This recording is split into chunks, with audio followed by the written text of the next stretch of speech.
Icewind Dale, home to the most hardened of frontiersmen, pioneers, and nomads. Beyond the sporadic dots of civilization dwells terrifying beasts and deadly monsters. Each night, before midnight, Oril takes to the sky and weaves her spell of ice and darkness. For 2 years, the north of Faerun has been covered in everlasting rime. From Dugan's Hole to Lonelywood, from high atop Kelvin's Cairn down to Mare Duwaldon. Hungry and cold, the population of Icewind Dale huddles together in empty homes, praying to the gods to end Oril's reign. Their prayers were answered. Heroes summoned by fate have vowed to break the Frost Maiden's spell.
Hello! I needed to click an extra button today, so woohoo! I'm all messed up. Hi everyone, welcome to tonight's episode of Rime of the Frost Maiden. I am Simon at Wandering DM, and I'll be GMing our game of D&D. We are missing one Hellfiend today, but she will come back next week. So in the meantime, we'll see what happens during the game, but you'll probably just watch your collective backs. Without further ado, as the ominous music plays in the background, let's go around the table and introduce our cast. And let us know what you were up to last week. We'll start with down this side of the overlay with our resident greeter. How are you, Justice? Oh, hello, I'm great.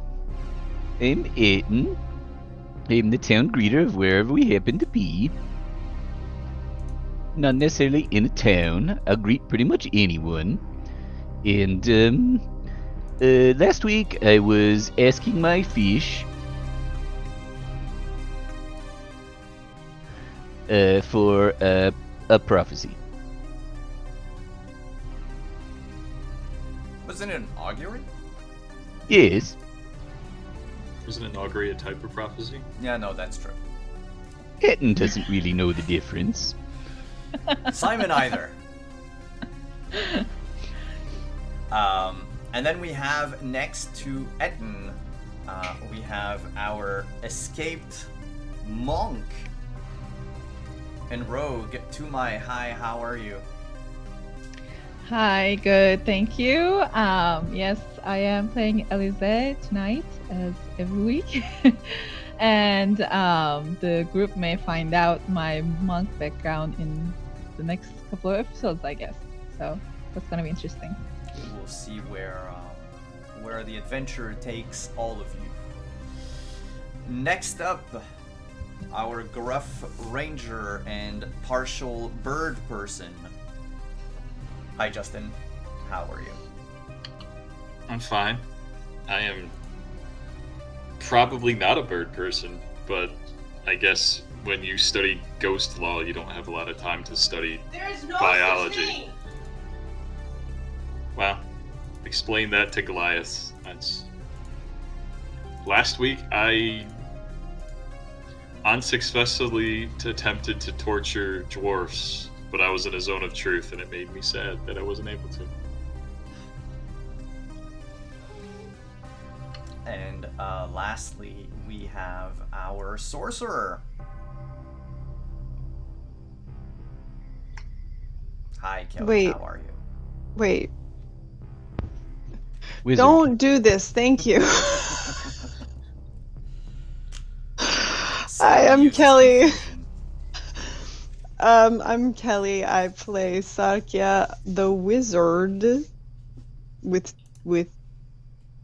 two Z's. And last week I was a burrito in the beginning. I was all wrapped up in my covers and my blankets. And then I was very, very cranky, and I went down and helped Ragnar with his interrogation, and I beat the zone of truth. So I Didn't help. He passed out. That's the opposite of helping. Well, he didn't bleed to death though, so I did a good turn. I did something good. And yeah, you were surprised. Well, actually, Justin, woof, Ragnar was surprised in the common room of the White Lady Inn in Easthaven by the appearance of 3 Durgars who had been sent by one Prince Sunblight to eliminate, I guess, any unwanted the people that were unwanted investigators. They were well, one of them was brutally murdered, and the other was kept. One was knocked unconscious, while the other was kept to be questioned. And the group learned that their boss, for lack of a better term, was hiding in the now abandoned East Haven Ferry. And this is where we're picking up tonight, as you have made your way to the East Haven docks and are approaching the East Haven Ferry. It's a keelboat that is currently trapped in the ice at the end of a long wooden dock. There is just one small cabin at the aft of the hull. The sails have long been removed from the ship, and there it stands, covered in ice. It's the chain that leads to its anchor, actually the ropes to the mooring, have been frozen over, so much so that they could probably snap under the least amount of pressure possible.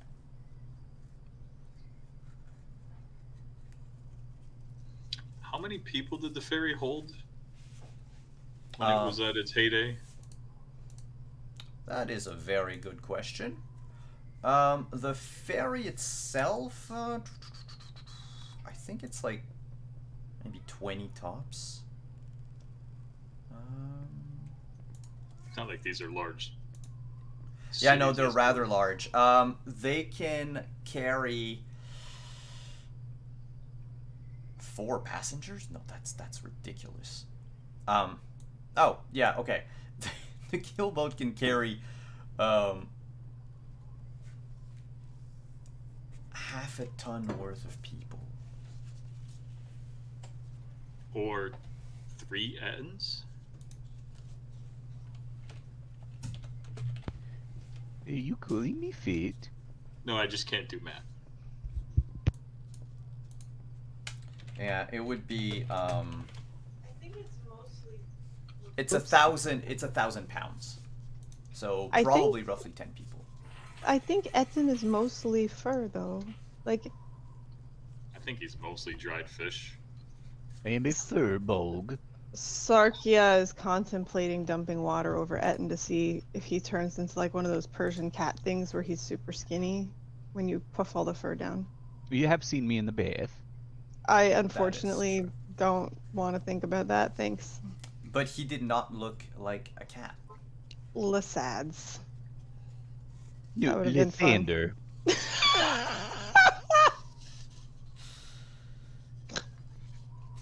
Shit. Okay, continue. DM, we have not Yes. had an opportunity to rest in any way, shape, or form since our last little encounter, No, correct? that would have been unless you wanted to take more time. But you did just send Dwergar on his way. He Yes. said that he would leave town with, whatever gear he could sell back at Gracklestug. But before him, the other one had already snuck off. Yeah.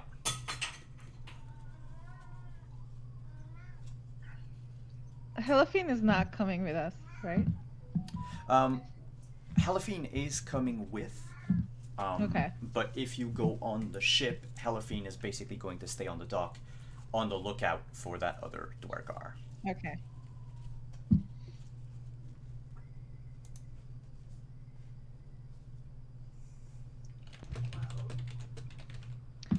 Right, so I think we should try to hurry up so we'll get there before the runaway. I mean, are we going to kill this Prince Sunlight Ragnar? Eh, I mean, he's not saying anything. He's actually checking for tracks to see if anybody's been coming and going. I mean, I don't. Why would we try to kill him right away? We should talk. yes, I agree. In fact, hello and the boat. The boat does not reply, and neither do you hear any voices coming from it. Oh, well, they're not Yeah. home. You hear Regner turn over like, why? No, you know what? Lathander, of course. You're touched by Lathander. Yes, a friendly greeting is better than an arrow in the face. That is you can write that down. Like the 6 arrows you took to your face and your chest and your stomach from the goblins? I don't know what you're talking about. He's feeling much better. I feel much better. Did I notice any tracks? Particularly, I was looking to see if there's any fresh tracks from the dwarf that had snuck off earlier. There is indeed a fresh track, a pair of boots walking down the docks. And I mean, so across town, it's rather hard by the time you leave the White Lady Inn, go on to reach the beginning of the wharfs. It's kind of hard to notice if they're actually the Duergar's footprints or if it's just other people and all that jazz. But once you reach the docks themselves, no one's going on the lake anymore.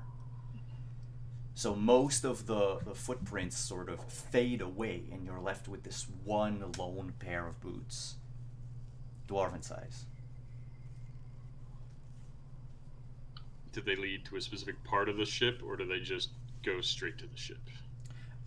They walk down the pier, and if you follow them, you'll see that they reach up to the ship, go up the little ladder onto the deck itself.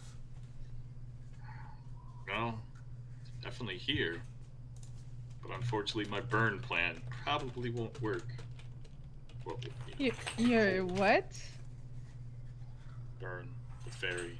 I mean, I was mostly being sarcastic, but I If don't there's think inside. I don't think even my fire could light this on fire. Oh, burn it. Listen, you all wrapped me up in a blanket, and I have lost a lot of time. And I'm very confused, apparently, and can't use words. But yes, I don't think even my spells could cause this to burn. I could probably set it on fire, but I don't think we should. No, we shouldn't. We should talk. Maybe they know more about the rocks too. I mean, they told us about the rocks when we Right. had them there, and then they ran off and promised swift death on all of us. You remember that part? I do, but I mean, So, I think we can handle them if it comes to that. I really would like to get more information if we can. well, we'll get it from the survivors, maybe. While Alize is talking to Ragnar, Sarkia is going to kind of take Etten by the elbow and scooch him a few feet away. Oh, hello. Hello. If we find any more of those rocks, I think it would be a very good idea if we don't let Alize get them. Give her all the rocks. Yes, she seems to be reacting a little strangely. I've seen people get very attached to them, but not this quickly. She does like knowledge. She does like knowledge, but I don't know if this much knowledge is going to fit in her head. Okay, well, should we get her a helmet so that her brain can't expand out?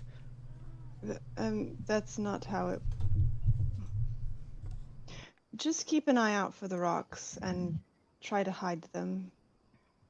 Okay, I'll put him in my pack with all the other things that I'm carrying for you. I have a bag. I carry my own bag.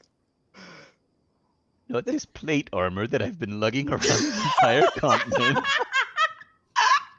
The plate armor no one can wear, so he's just like, eh. And we keep forgetting to sell it. And what about the boots that like the dead person was wearing, and nobody decided like, ew, I don't want to wear dead people boots. Ew. I had fully intended to take a feat at level 4 and I completely forgot, so here we are. Oh dear. Maybe we should sell those things the next time we go to a merchant. They've kind of become attached to them. You can't use them, Ed, and none of us can. But maybe one day. No. They're like fish. I think fish don't wear plate armor. They already have scales. Boom. Scale armor. Yes. Either way, rocks. Alize, no. Okay, I'll keep my eye out for rocks. Hey, what are you two whispering over there? Etten is complaining because he's been carrying around a lot of shit that we don't need. Now is not And we're the talking time. about rocks. What rocks? Just rocks in general. Do you not see rocks? And she kind of gestures towards the shoreline while also kicking Etten in the leg. And while I'm also just hissing at everyone, did we forget why we're here? And like looking back and forth, but probably not doing a very good job with my pattern perception. Wow. I can try to get on the boat very quietly and see, how many of them are there and, what's happening. So maybe we don't have to create a big thing and we can just do a carefully planned execution or It seems like a information wise gathering. idea. But Alize, I would tell you this. If there's anybody on the boat, they're very rude. Because I said hello, and they did not say hello back. I know. I will make them pay for it. Well, you don't have to do that, but just, keep in mind that they are rude. They can I also will. turn invisible. So That is true. keep an eye out. That's as close as you'll get the sarcasm from me. From Justin or from Ragnar? Because... Oops. Sarkia will try to look around a little bit herself and probably fail miserably. Let's see. And I'll need a stealth check from Alize as she makes her way to the ship while you're doing that. Natural 20.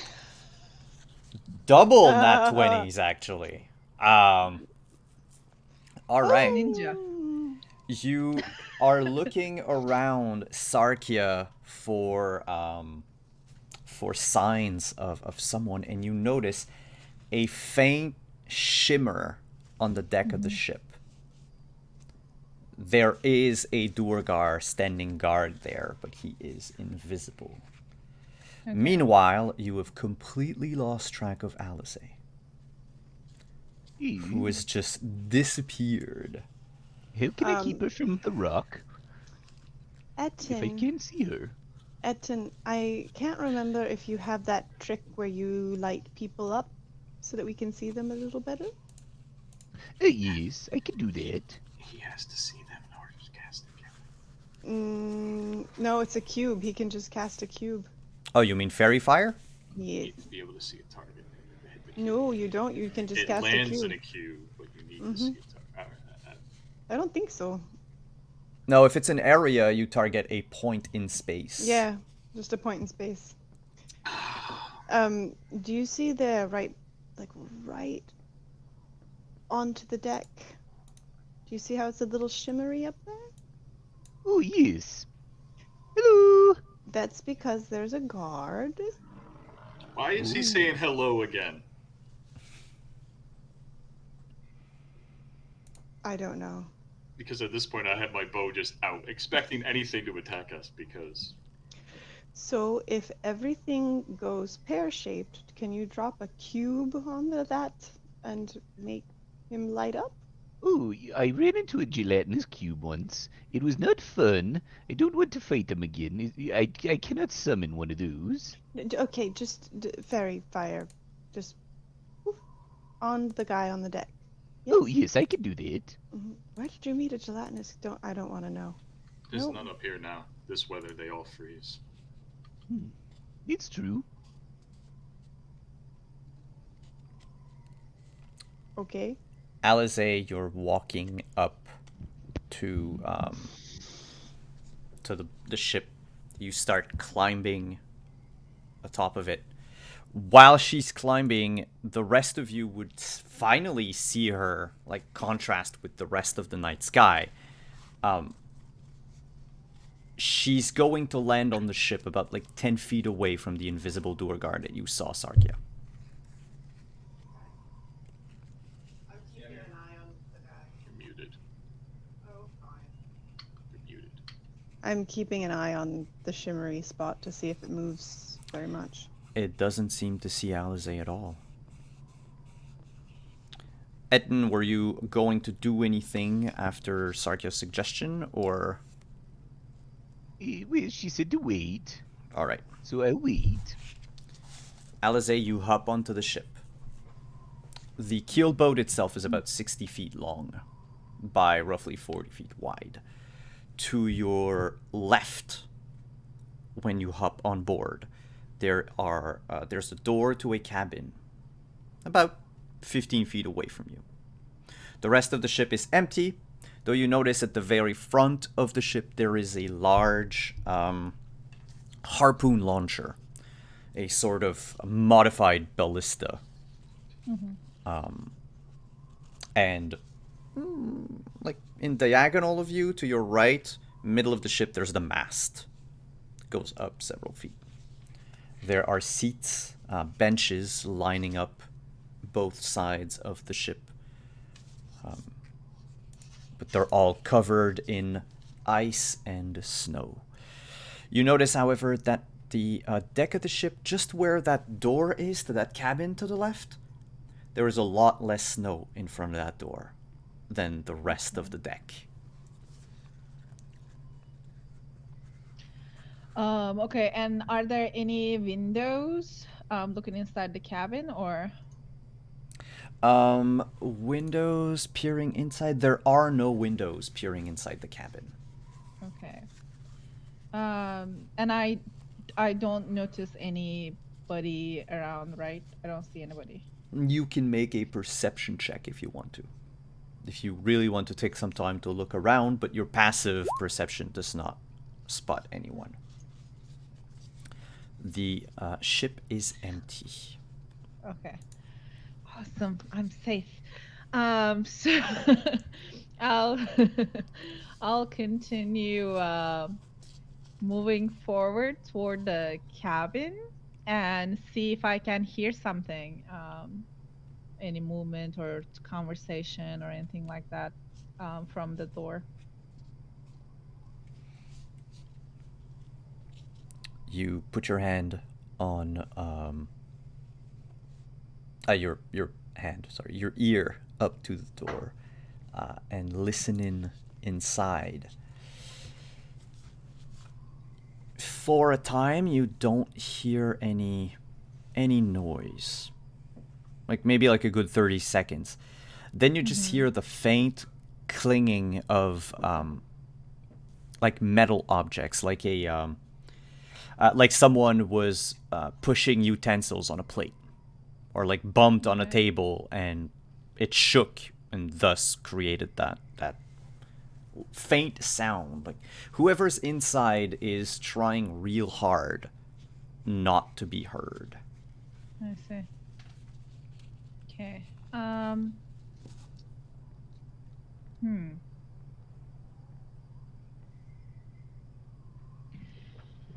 Oof. And is there any like obvious storage around that's like that looks like a locked chest or anything in particular that's not out there, right? Not on the deck itself. Okay. So I'll, if I can, climb on top of the cabin quietly, or somewhere around there, get behind the other side of the door, either up or back. I wanna like throw something to the other side to kind of throw the person that's in there out, so I can just sneak back in quickly.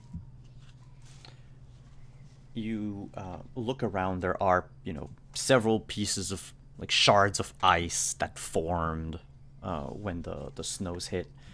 You break one of them and you throw it a few feet away from the cabin.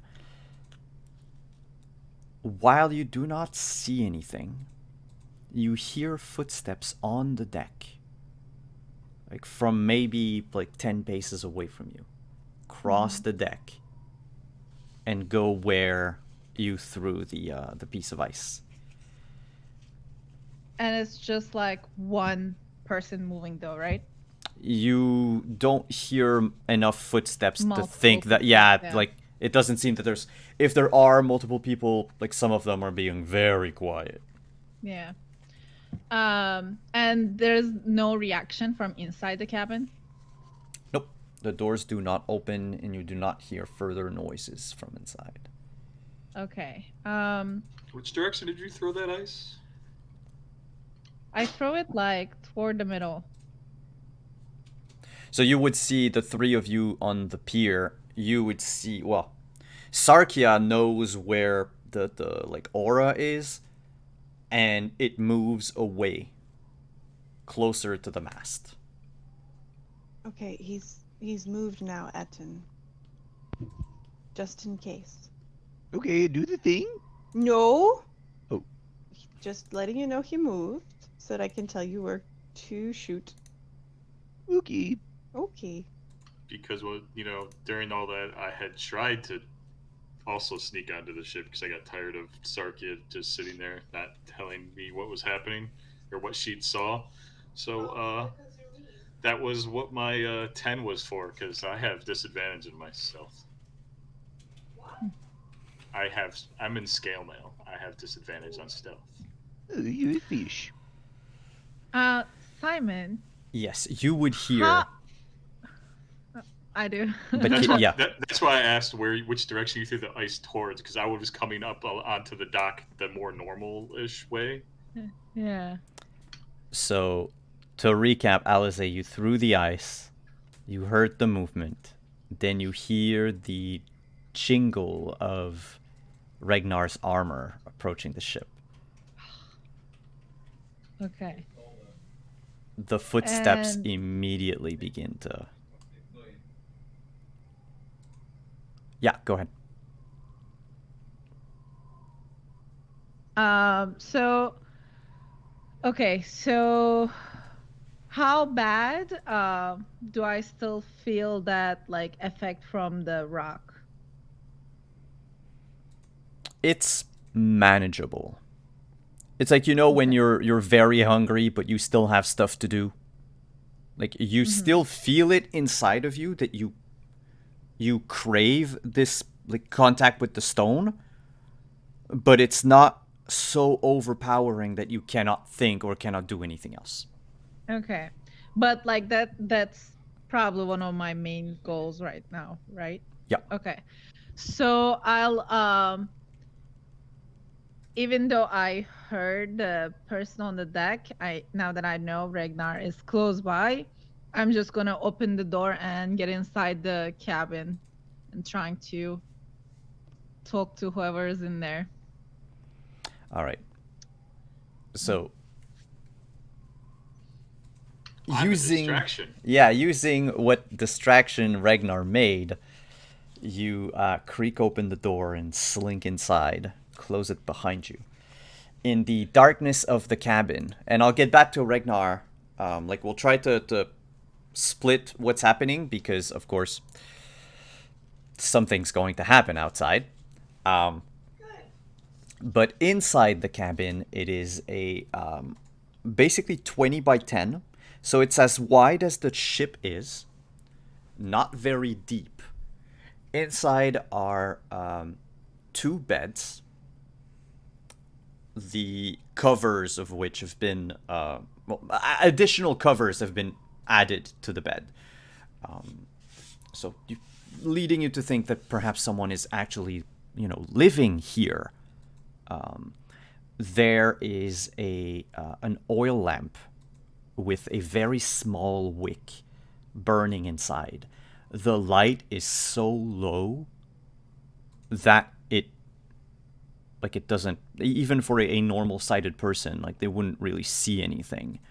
It would be like a glow mostly. But for someone with dark vision, you realize that the lighting is not there to help anyone see, but more to sort of over time warm up the room, if only a little.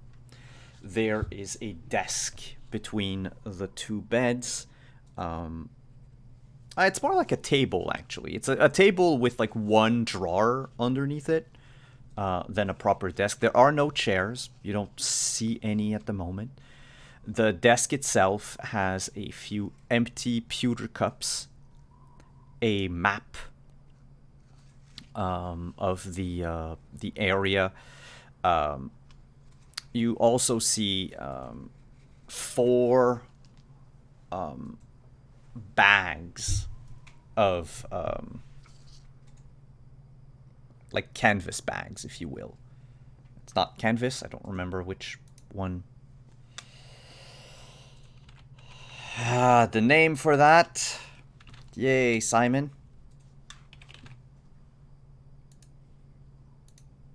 Burlap? Burlap. Thank you, burlap sack. I was like a potato bag, trying to find it. Yes, burlap. I mean, you're not wrong. I know, just trying to get the real word for it. But yeah, 4 big burlap sacks, perhaps the size of, my God, like half a human, like almost dwarven sized, if you will, all tied up with like leather strings, and they seem to be full to the brim of something. And there are several rolled up sheets of paper and parchment all over the table.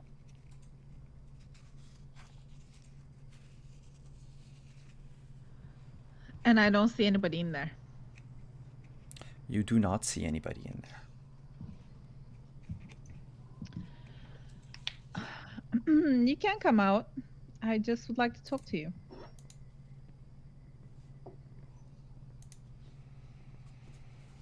I'm not going to hurt you. Make a persuasion check.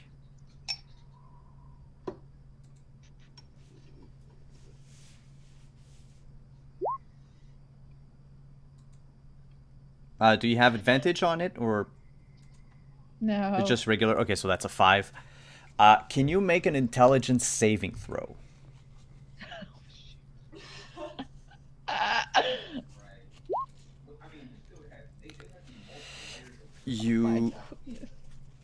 You ask the presence in the cabin, even though you don't see any, to get out. And the next thing you remember, you yourself are standing on the deck of the ship, outside of the cabin.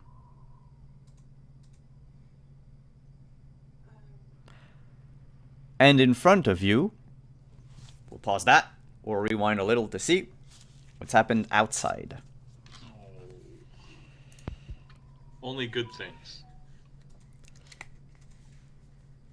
Ragnar, you approach the side of the ship. Begin your ascent. And as you put your hands on the railing,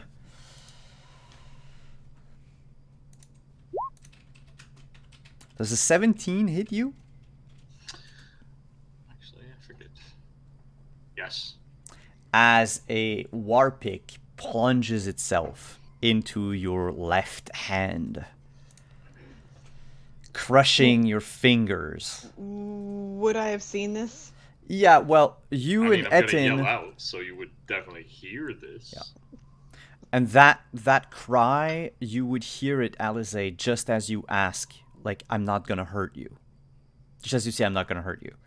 You hear a yelp of pain. It'd be swearing in Celestial. Very nice swear words. And Sarkia will kind of run so that she gets a better view, and then Etin, fairy fire. Oh, the Duergar appears because invisibility broken. That's true. But You still, s- fairy fire in case he does it again. Yeah, and the Duergar picks up his warpick again and says, "Didn't you had enough?" And technically, we're not going to go into initiative. You can all react if you want to. He's about to swing the warpick again, probably to utterly ruin one of Ragnar's hands. Ragnar likes his hand. I'm going to... How far away is it? Oh, you are like 20 feet away from the Oh, ship. okay. I'm going to cast Witch Bolt at it. Which one? That one. What is Witch Bolt, and do I need to do anything? Mother heck! No, you don't. Oh, that was pretty. Actually, no. Yeah, no, it automatically hits. I'm sorry. It's force lightning from Star. Yeah, it's Force Lightning. And I don't even have like a saving throw or anything? Wow. There's no saving throw. It looks like it's kind of like magic missile, unless D&D Beyond is lying to me. She has to stay within range of it. Yeah, I remember that Witch Bolt does stuff like over time. No, you actually do have to make a ranged spell attack. I do. So why did it not do that when I? Oh no, thought- you rolled an 8 on the ranged spell attack. I thought that was the damage. I'm sorry. No. No, so you okay. fire your lightning bolt, and it basically streaks across the side of the ship and goes up like like the Ghostbusters plasma beams. But the Duergar sidesteps it at the last moment when it's supposed to hit him square in the chest. Shoot. Etin, You're up. help Ragnar. Don't hurt my fishies. And I will cast Spare the Die. Or sorry, not Spare the Die. Premature. We'll do a sacred flame. Alright, he needs to try to move out of the way. Correct. Dexterity DC 14. He has advantage, so he's gonna roll a 12. It does not save. No. So he takes 4 radiant. There's a menacing light that emanates from him as he goes like, "Ow! It burns!" He's a little the word I'm looking for is destabilized, but he's still going to try, as he's like a competent warrior, going to try to use the momentum anyway to play golf with Ragnar's head. But Ragnar gets to react before the hammer falls. So I guess I'm mostly just swearing and yelling at him in Celestial, and I will.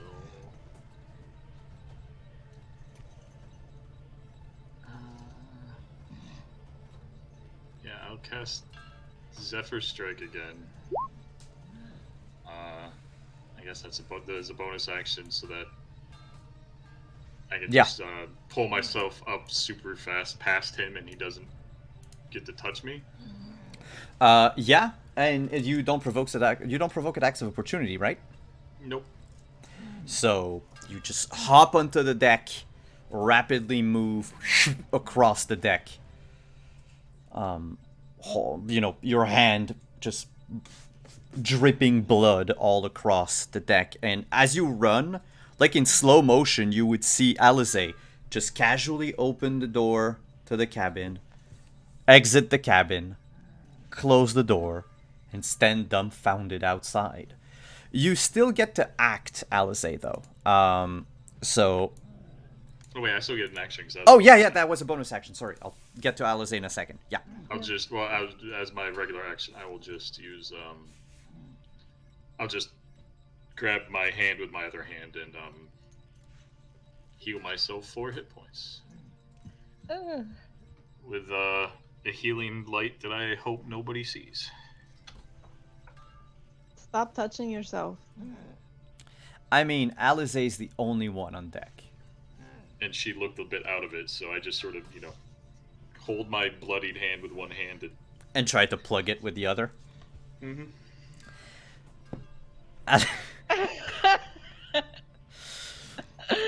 Alize, you notice when you leave the cabin, which is, you were done inside.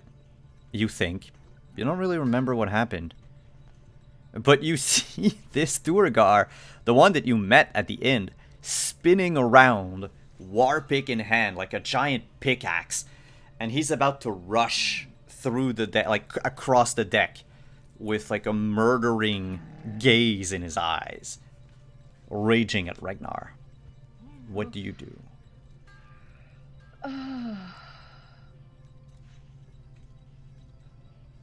How far am I from him? Like 10 feet. Okay. From Durgar? The Duergar, yeah. Okay. I'd say it's like 10 from the Duergar, 10 from Ragnar. Like you're really in the middle of the ship. Okay. So I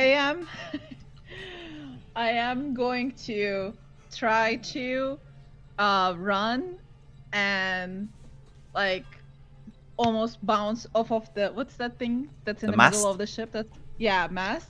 Kind of like bounce off of that high on top of the Durgar and try to slice his throat. All right. You start running. Yeah. Make an acrobatics check. Because I roll so well. Okay. Yeah, no. You run up, take a few steps on the mast and kick off of it, and as the Duergar, rushes underneath you, you whip out your sacred sword, your wakizashi, and fall down on him. Make an attack roll. Okay. This is gonna be fun.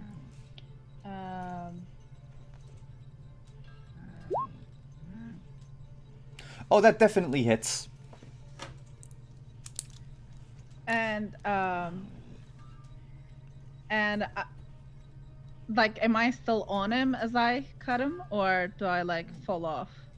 Well, it depends. What do you, like? If you want to do something at the same time, you'll perhaps have time to do it if you wanted to be on him. Otherwise, since he's like smaller than you, like you're not so much on top of him as in you're like Yeah. towering over him. Right. So I'll try to stab him one more time. In that case. Oh, with which other weapon? With the wakizashi, can I do have that, right? With Do you have the, extra attack? I don't believe so. With the martial arts? Yes? Oh, because you're a monk. Yes, yes, yes. That's your flurry of blows. Yes. Indeed, you can. Yep. Sweet. First So time do you- monking, so I'm... Do you spend... So basically, you can either... The way it works is you can either make one attack, normal, or spend a key point to make 2 more attacks instead. Okay.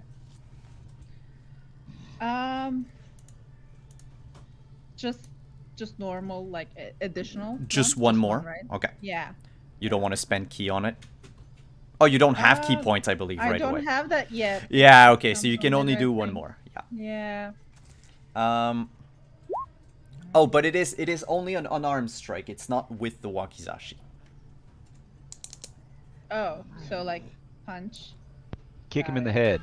Yeah. Kick him in the Basically, every time you strike with the wakizashi, you can also, I was gonna say fist. Got it. You can also punch someone. Yeah. Punch, Yeah. kick, it's all in the mind. It's more like a pressure point move. I'm gonna Yeah. try. And you definitely hit for 6 damage. Ragnar, when you turned around, and even Sarkia and Etten down from the docks, you saw the figure of Alize dash out of the cabin, jump and kick off of the mast, and as she fell right in back of the Duergar, you just hear the anime sound of like the shing of a blade, and then Ragnar, you see the Duergar come plant face first onto the deck, with Alize right behind him, getting up stylishly. And I look at Ragnar. What the fuck? I would ask her the same thing, except for I'm still speaking Celestial at the moment, so. I say what the fuck, but I say it very nice sounding. Etten, do you think we need to go up there? The fish said if we go up there, good things will happen, so yes. Oh, okay. And there is a visible ladder, hopefully. Yes, Nope. no? Okay, good. So Sarkia will kind of oomph her way up the ladder. She wants to go first in case Etten breaks it, because Etten's heavy. Well, he's carrying plate mail. And boots. But he's been carrying plate mail and boots for like the past week, so far Etten is just getting beefier and beefier. He's getting, yeah. He's got 2 tickets. Amy, He's got 2 Amy? tickets to the gun show. Eaton is a himbo. He is. You you climb up on the ship, and there is a dead Duergar. Ooh, hello. A trail of blood going from where Ragnar was earlier to where Ragnar is now. But Ragnar is not bleeding.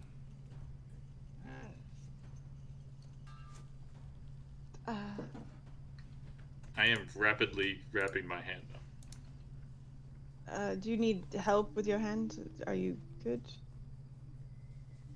I would mutter that I obviously don't need help, but I am still speaking in Celestial just out of bad habit. Did you hit your head? You sound very strange.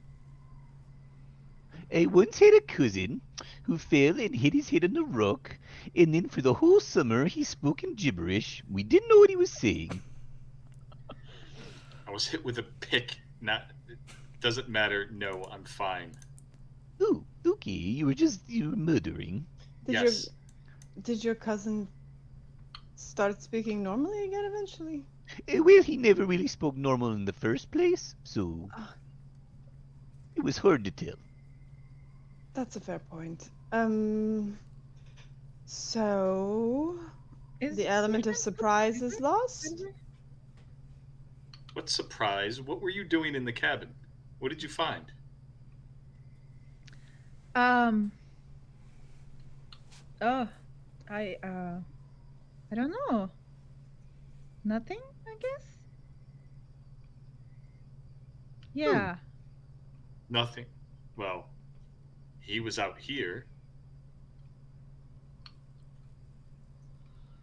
Yeah. I would like What to. happened to your? How did you put the hand? What did you do? Like, I didn't know you could do magic. It's called bandages. Are you people this dense? Yes. Uh, I know you're this dense. Yes. Sarkia is going to go look at the door that Alize came out of and see if it's locked or anything. It is not locked. Did you check this room already? She came out of it, so she must have checked it, but Yeah. It's open. There was a bed or two, I think. Bags. Just No one inside. When you... Oh, sorry. no. Because I would have. No. Can I point out this was on the deck, and I said hello, and he did not say hello back, and he heard me. Yes. Is He this was the same rude, and dwarf I from took earlier? care of him for you. Thank you. I told you he was rude. I told you I got your back. How rude is he? Is he the rude one from before? Because he did say to me, "Did you get enough earlier or not?" So do I recognize his dirty, dead face? Yeah, it's him. Well, it's the runner. So we know he came back here and spoke to someone. So he's a rude liar. And a strong one. You almost killed Ragnar. I wouldn't say killed. He annoyed me. No, if I wasn't out of the cabin in time, you would have been gone, you know. Yes, I would have been dead and free from the lot of you. Oh, what a wonderful time that would have been. Oh, I could help you if that's your wish. Sarkia will open the door and walk into the cabin.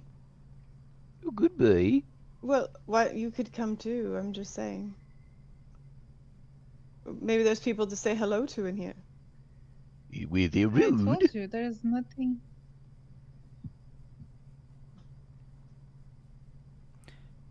When you open the door, Sarkia, the cabin inside is empty. There are 2 beds. There is a table. But none of the bags, the sacks that Alize mentioned. No papers on the table, nothing.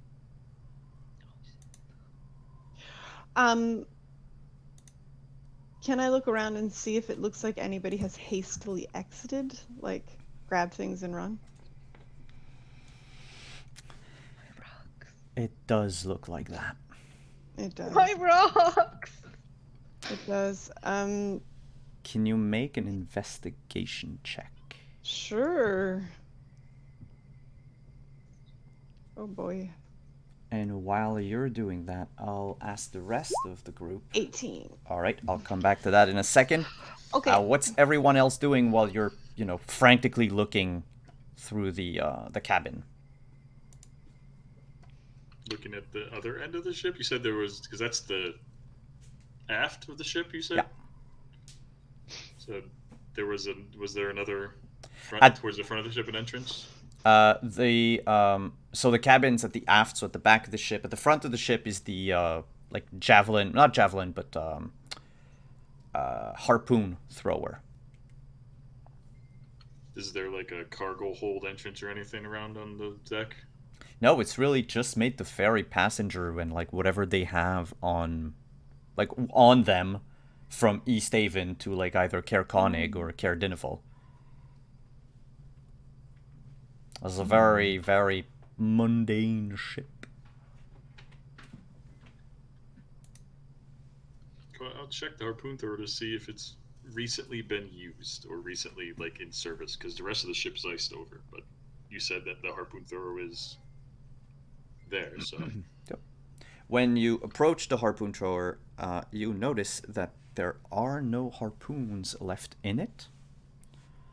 And the sort of thick rope that normally links the harpoon to the ship has been cut. It's not frayed, it's like neatly cut, like someone took a knife or a sword or an axe through it. someone was here using it for something. But again, there's nobody else here. But I guess from the front of the ship, I will just look around the docks now, since I'm up there towards the after the ship there.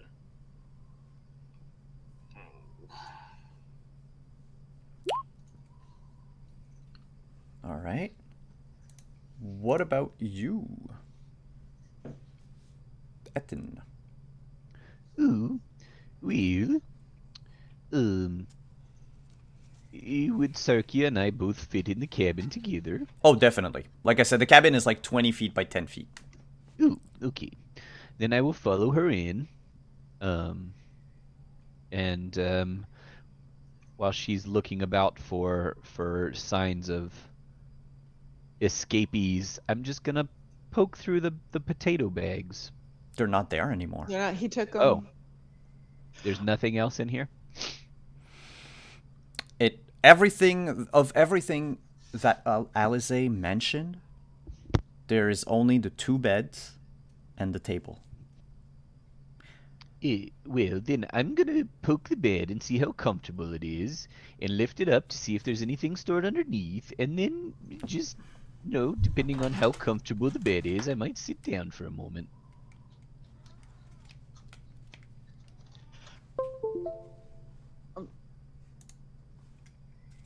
Okay. My headset just turned off, so give me 2 seconds. I know you can hear me, but after flipping the beds over, I didn't hear the rest. There we go. Well, after checking under the beds and seeing how comfortable they were, making sure that they too didn't store fish jerky under their beds, then I'll just sit down and get comfortable. They did not leave any beef jerky, fish jerky under the bed. Okay. What is that? That's the guy that likes to drive down the street with like one of those modified mufflers. Oh, okay. Yeah, no, That's really loud. That's through closed windows. there's a quite a number of furs and blankets added to the bed. It's very comfy. The bed itself is large, human size, so a little small for your frame, Etten. But you find out just going through the blankets and everything that about half of the blankets are warm, like in length. The first half, the one closest to the pillow, is warm, and then the rest is cold. So that whoever slept in this is roughly half the size of a human. Well, the former tenant of this cabin was small. And with an That's a- 18, Yes. Sarkia would notice under the bed that Etten just moved, there is a hole about this wide that's been dug. It is not horizontal. It like slides down. It's like a chute that someone carved out of the ship. But it's quite small. Oh yeah, like the size of a rat almost. They have pneumatic tube messaging apparently. What is this, I wonder? I will, because I remembered I can do a thing. I will take out my little familiar, who at the moment is a weasel, and I will let them crawl down the slide. Or slide down the slide. Or slide down the slide. That's also good. Ragnar outside, you're looking around to see if anyone has left the ship, and you notice Sarkia's familiar.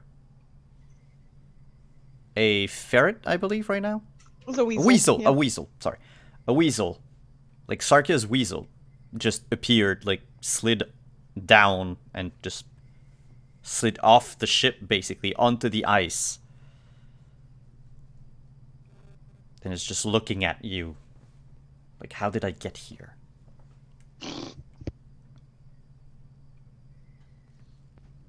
Well, since I see that, I'm just gonna look in that side for, I guess. Well, I can't probably see tracks from that side, but I still have my. Actually, you know what? That's only a minute, is it? Yeah, you'd say about a minute's probably already passed, so my Zephyr Strike's probably no longer active. Nah, we'll say not at this point. Alright, well then I will just have to manually try to make my way down that side of the ship then. That would require an athletics check. It is not the side onto which the ladder is. And no rigging or anything, so. No. Well, you faceplant onto the ice. The three of you inside the cabin, you would hear a poof from outside. Swearing in Celestial. Sarkia will kind of call down the tube. Hello? Ooh, hello. Their voices echo near Ragnar. He's just going to swear slightly in Celestial, but not respond. Just that hello is going to get them killed one day. He must have hit his head again. I could only improve his thinking. Goodness. Well, No, you should have seen him. He did do some sort of magic to his hand. Your weasel can see me, right? Because you can see through your weasel's eyes. yeah, I can. If I really wanted to, I can. Sarki will be like, just 1 minute, and then she'll, go look through her weasel's eyes. Weird. Just so creepy. You see the form of Ragnar sprawled in front of you, slowly getting back up. If the weasel could laugh, it would. Instead, it just makes a noise.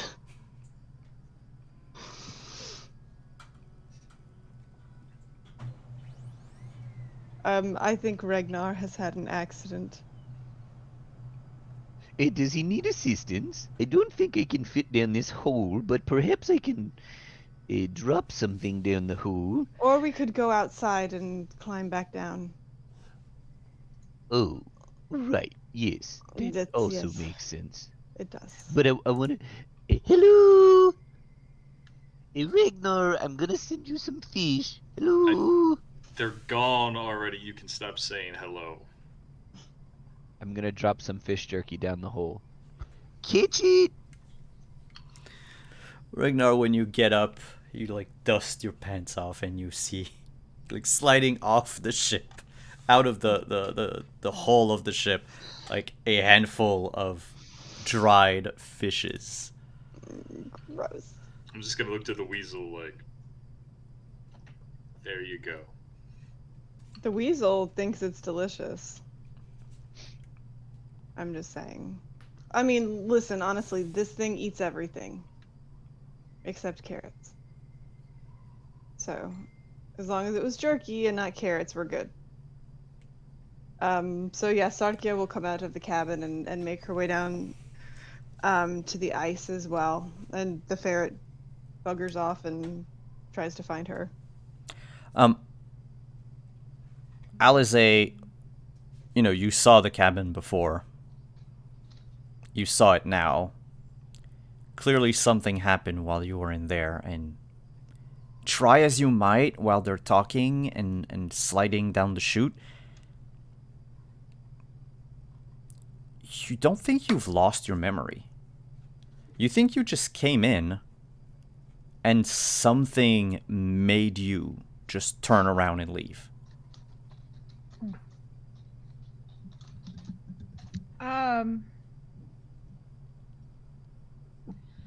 Okay, so I think there was someone here. Oh, yes. No, I mean, I think someone did something to me. Because I remember I was gonna look into the bags because I was looking for because I was trying to find somebody, and I started talking to them, but then I don't know how to explain it. Like, I left. I didn't want to leave. I wasn't done in there, but it's almost like I was forced to, but not forcefully. It Would you like me to examine you? No. I can see.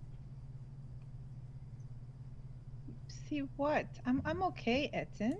It's Let me look at your eyes. Let me see. Nope, your eyes are fine. Thank you. Yeah. So I'm not a doctor.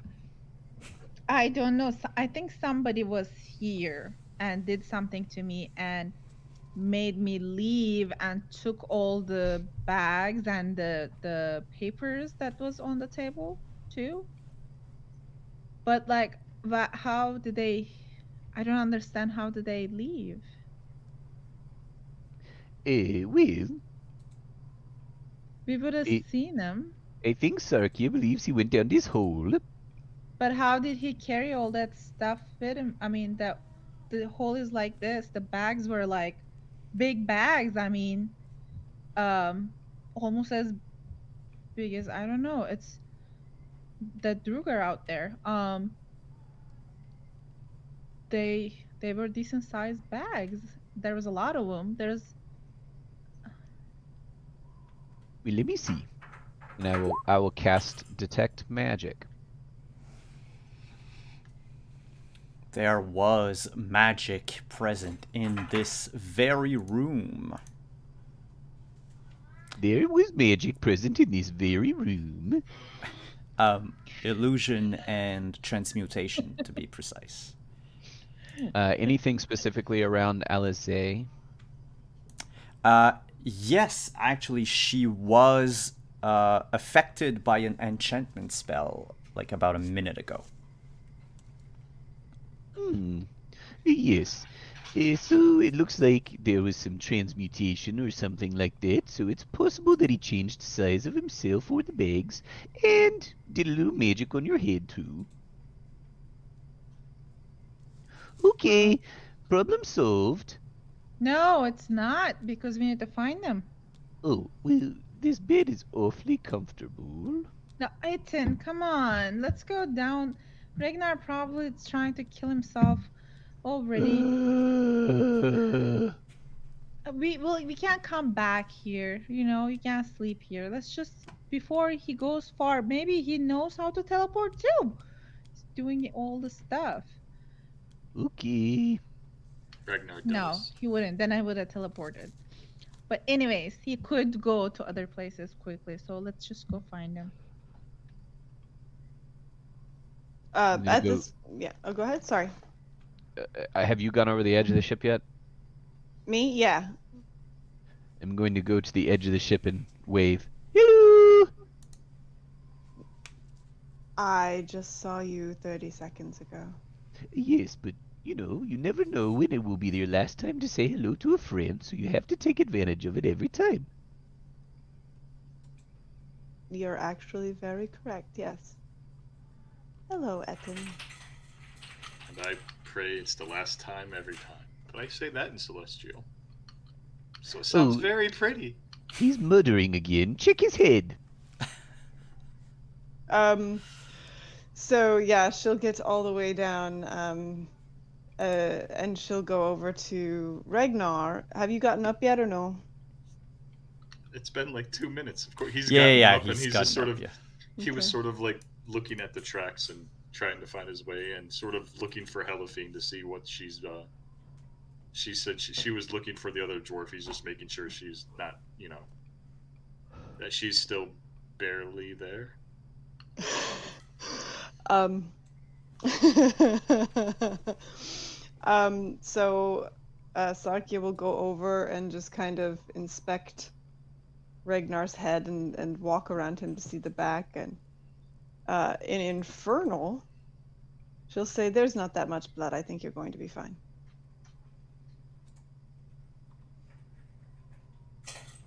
She knows he speaks Infernal. He doesn't, so he doesn't. Oh, I thought you told me he did. You liar. I speak Celestial. That's why Okay. he's speaking in So they're Celestial. fine. So she said So- something in a language you don't understand. That way, it gets back at you. So now everyone's speaking tongues. Mhm. And you have Smell. Etten and Alize on top of the ship. Ragnar and Sarkia on the ice below. And our break coming up. As I need to go grab a drink. But stick around, everyone. We'll be back in about 5 minutes with some more investigation into this strange magical mystery. Okay.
Icewind Dale, home to the most hardened of frontiersmen, pioneers, and nomads.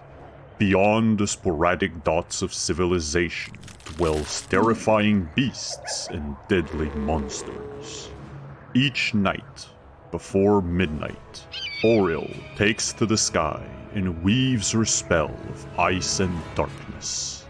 For 2 years, the north of Faerun has been covered in everlasting rime.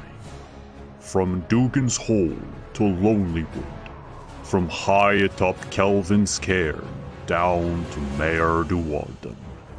Hungry and cold, the population of Icewind Dale huddles together in empty homes, praying to the gods to end Oriel's reign. Their prayers were answered.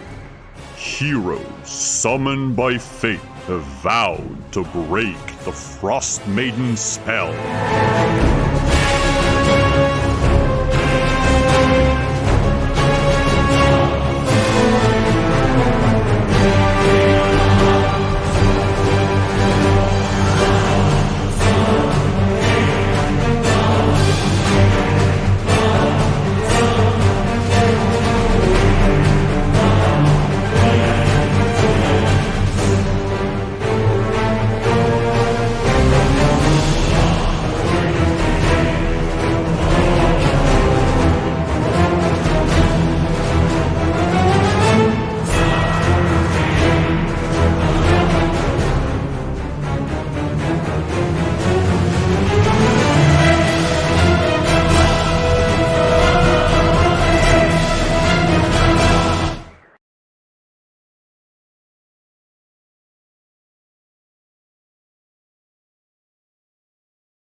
Hello. Hello! Here we are. Back again.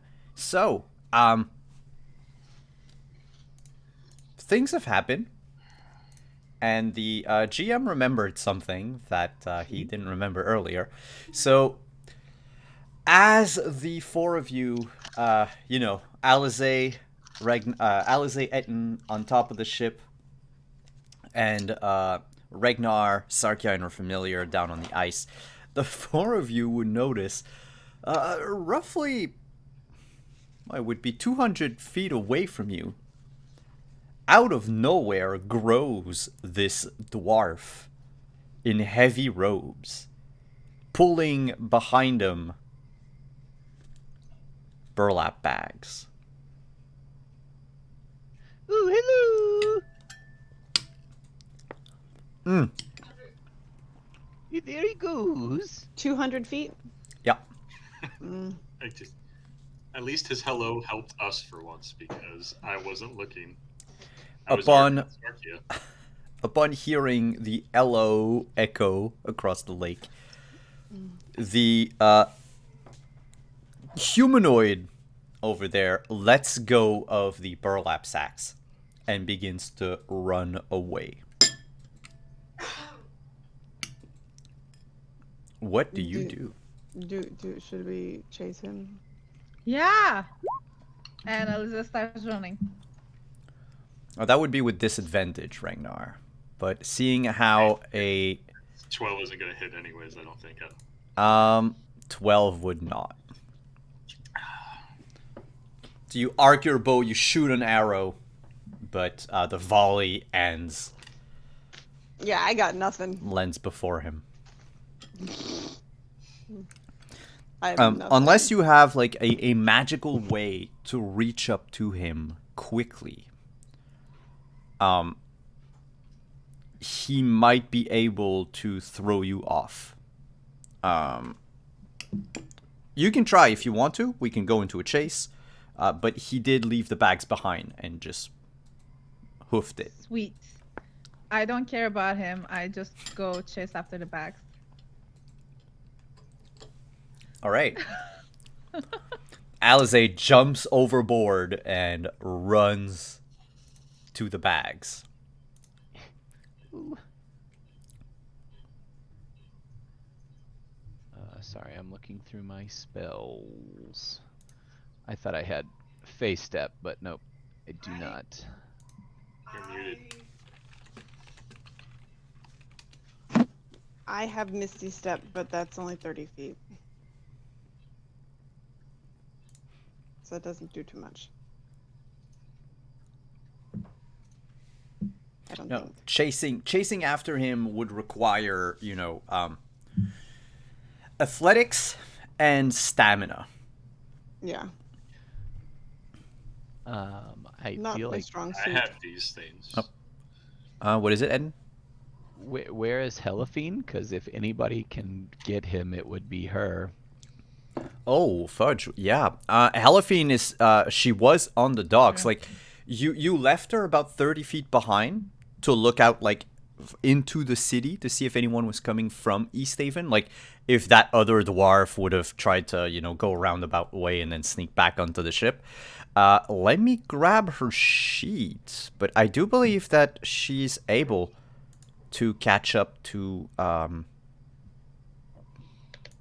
that Dwargar. And she has 50 feet per turn. 60, I think, at level 4, and she has Step of the Wind. She could burn a key point too. Nah, she has 50. And if she spends a key point, she can cover 150 in a round. So, and she would be, to put it simpler, she would be 250 feet away from him. But like in 12 seconds, she's right behind him. I like to think she's in like the polar bear, so we just see blink and then bear, like as it goes. And then just like a giant polar bear running down after the Dwargar. And she tackles him to the ground and will pin him there until the rest of you get there. Because yes, I would be running that direction after my arrow. Yeah, you can pick it back up after. Huh? She'll walk at a muted pace. I said I will walk at a very brisk pace. Okay. It's ice, and don't have that many hit points, so. Well, do you remember what happened during one of our first episodes with the serial killer under the ice? Yeah. Well, that doesn't happen this time. Oh, good. Pop quiz. Alize makes her way to the bags. First, given her... oh, do you have... No, you're not faster than anyone yet, are you? No, I'm not. Okay. So everyone would arrive roughly at the same time. Hey, But what I'm do you- dashing. She's jonesing. Yeah, there. As soon as I get to the bag, I don't even try to like undo all the leather spread, the straps. I just like cut the bag open. Sarkia's trying to keep up with Etten. And she says, Etten, I think those bags have the rocks. We don't want her to have the rocks. I feel like Etton's behind a little bit because I had to get down off of the boat. Oh, that's true. And so, And he's carrying plate mail. yeah. And boots. I just imagine this like scenario where like Baloo the bear or like Winnie the Pooh is wiggling out over a ledge with his big bear butt and he's like hanging down off of the edge and then and drops. So I'm behind everybody. All right, So well, I what's in the definitely can't bag? get there in time, so. So you cut open one of the bags, and a veritable feast comes tumbling out of it. Just food stuff, utensils, jerky, some fruits even, though they've gone a little bad since, and hidden amongst all of the food, a few shards of chardolin. Okay, so I'll just chuck away the food as I'm searching through frenziedly, like I don't even care about the food, and then just grab all the rock pieces I can find. All right, you grab. I'll say for now, you have about like a handful of shards of chardolin. Like without counting them, it's probably like the equivalent of like what would have been a baseball-sized rock that's been shattered in multiple fragments. Okay, I'll just like stay there and try to listen. All right. I'll get back to you in a second. Ragnar, Etten, Sarkia. I mean, I would have been running right behind the giant bear, so, and I would have ran past the bags of stuff and, got to the dwarf. Sarkia would have come skidding to a stop by Alize. First, we don't waste food. Second, it is my sincere advice, as someone who's more familiar with magic than you, that you. I'm trying to listen.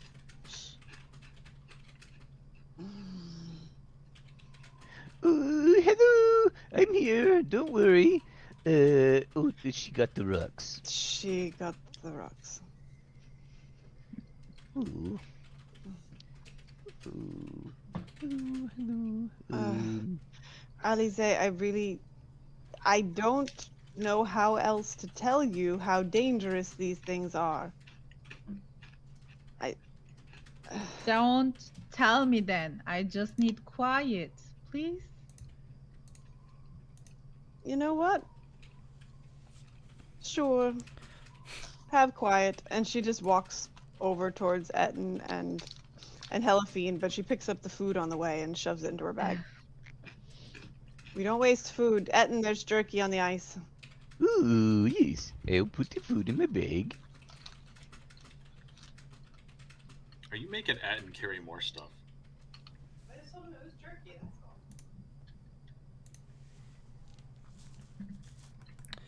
So, Etten is filling up his bag with, most of the food that you can find. Alize only ripped open one of the 4 bags. Etten, if you look in the others, it's all the same thing. Shards of chardlin hidden amongst days worth of food.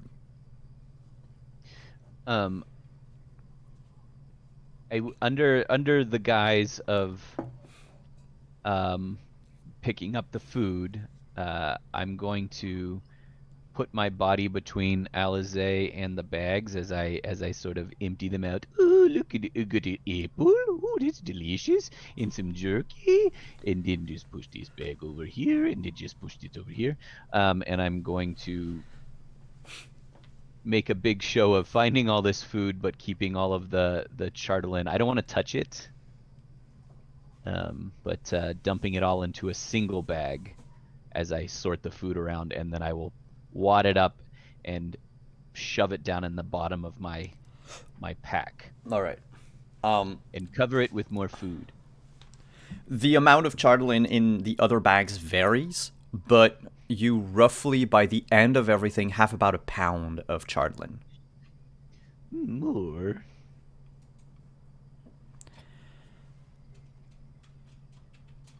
Alize. Hey, I got some fruit. Yeah, Alize just wants to see if this is working before even thinking about going through any of the other bags. So she's like focused. She doesn't even pay attention to Etten like searching through. You take the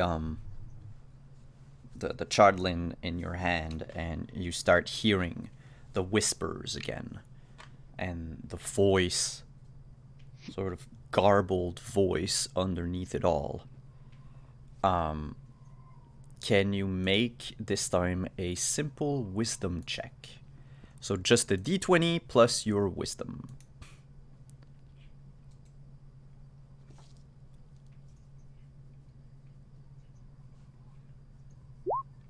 Oh no! Oh yeah, there we go. Yep, that's the one.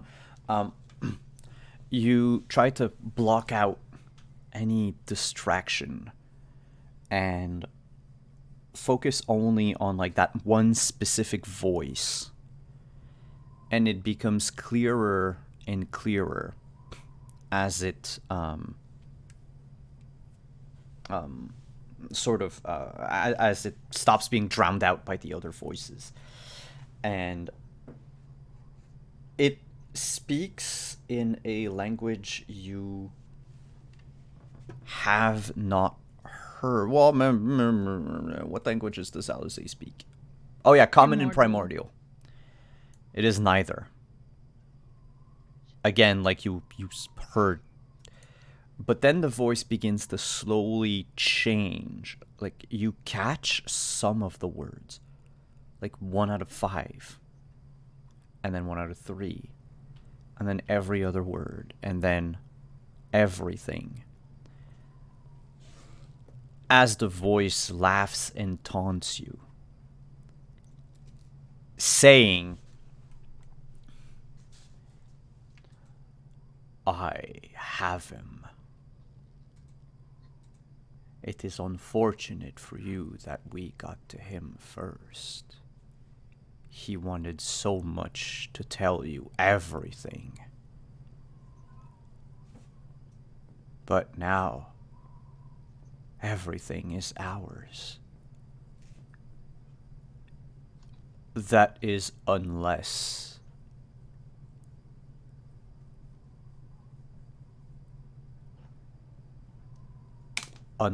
you accept our offer.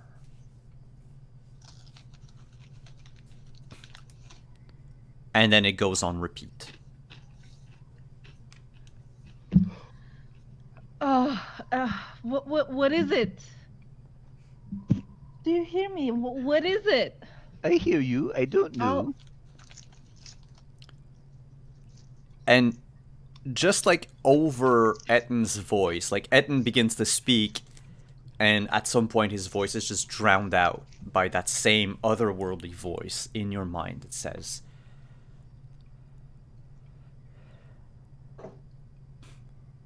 we want you.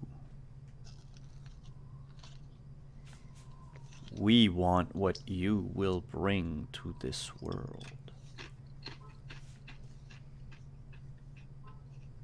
You will speak for us.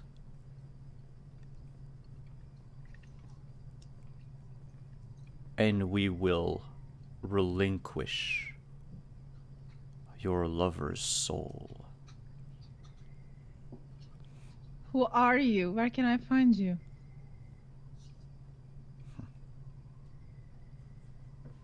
You have the flash of a dark cell. It's humid, it's cold, there's barely any light. You see your lover there,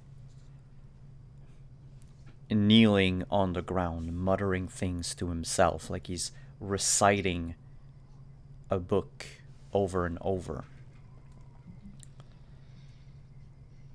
And the vision snaps you out of there and into a castle. A castle overlooking a village by a frozen lake somewhere in Icewind Dale. You'll recognize it's Icewind Dale because the sky around is just perpetual gloom. But it is not any of the villages or the towns that you've visited so far. Does it look any more like any darker, colder, anything that will give out, any changes in the like if it's more mountains or anything that could signal? You noticed in the background that there is a mountain to the it's a certain distance away, and otherwise there doesn't seem to be any vegetation around. Like there's no forest, no nothing. It almost looks like East Haven, but like built on the side of a hill, if you will, instead of on flat land. Okay.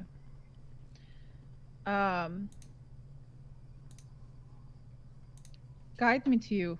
I'll come to you.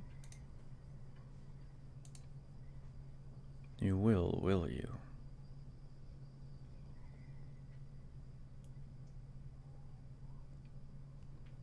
Care Dinival.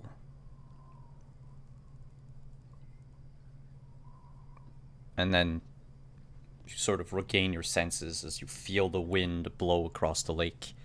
And Etten standing in front of you.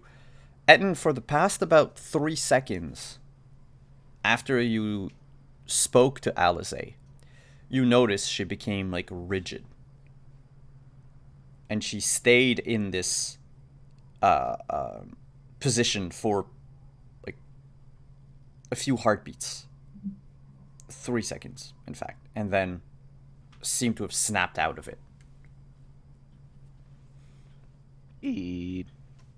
Poker in the head. As you come to, Alize, you feel Etten's finger just prodding on your forehead. What are you doing? Stop. Oh. Hello. What are you doing?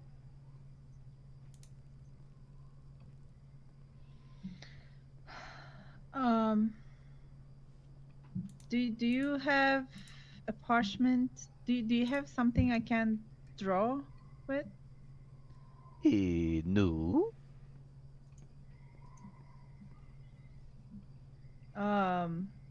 She'll try to like find a stick or something to just draw even on the snow, like what the image was, so she's not, feeding herself or changing in her mind. Like she just wants to solidify what she saw as far as the location, and hold on to any as many clues as possible. What you drawing? Look.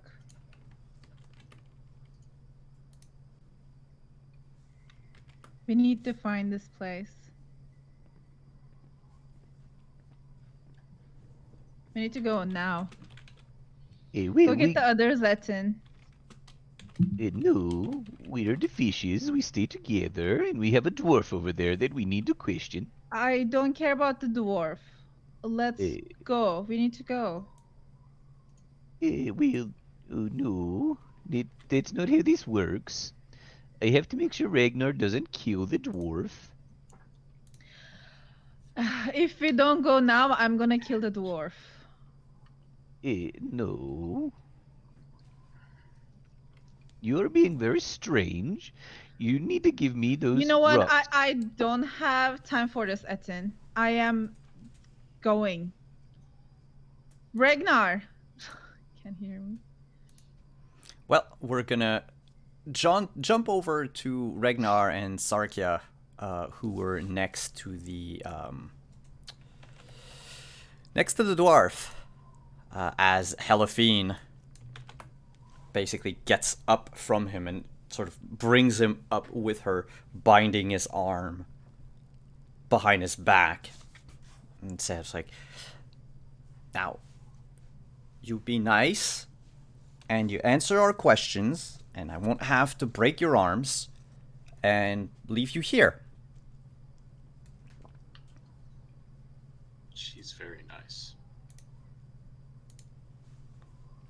She says in her deep, rough, coarse, werebear voice. The Dwargar in front of you is trashing and trying to get out of her grip, but he can't. You notice he's somewhat older than the other Dwargars that were with him that you've encountered at the White Lady. His beard is loose, except for one braid in the middle that's like knotted by a deep, dark, probably opal sort of carved knot. Otherwise, he's wearing these heavy robes. They're not quite winter clothing, but they're lined with fur. It's probably not the warmest clothing right now where he is. And you notice the robes are also padded with hard-boiled leather plates, like on his shoulders, around his heart, and even sort of around his hips. And he's thrashing about and says in a broken common, "Hey, let me go." That depends. Are you dwarf? He spits at that. "You take those words back, human." So you're one of the suckers dwarf managed to bring up to the surface then.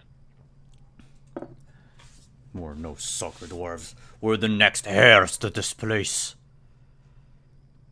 Really? I can't remember. Did Durgar speak Dwarven or just Undercommon? Right now he's speaking broken common. No, I understand. I'm asking if they speak Dwarven. Oh, they should. The others at the inn did speak a few words of common dwarven. So Sarkia will first say, "Ragnar, mute your microphone," and then Already is. no, it's not. Yes, it is. And then she will kneel down next to him and say in Dwarven, "My friend here could crush your head with one bite. I wouldn't stop her. I think you should answer the ranger's questions."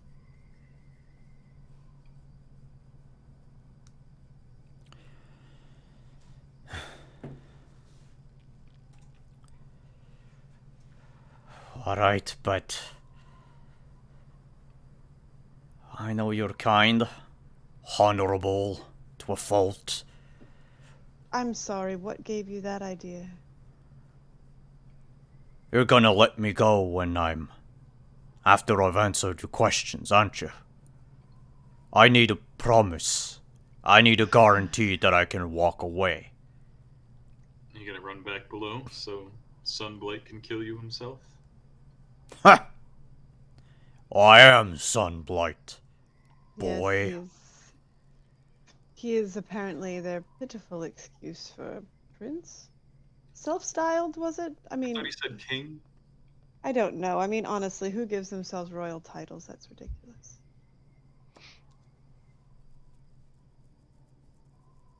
Well,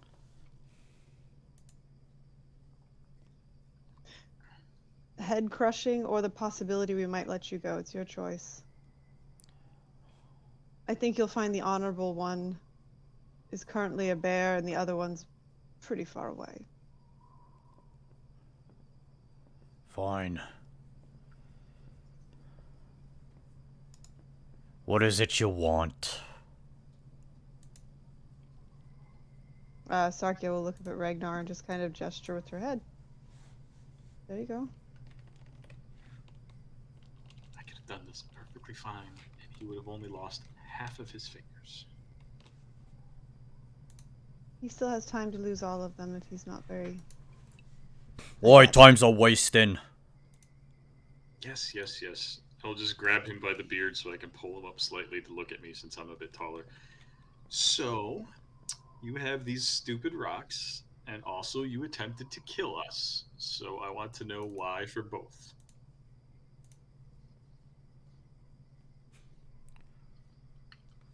Tempted to kill you because you stole from us. That's what I've been told. When? The Chardolin belongs to us. None of yours can actually contain their power. Sarkia just laughs. Okay, yeah, but also, we didn't steal it, but you still tried to kill us, and then this whole "why are you here on the surface again" thing, who said for you? And why are you in this town?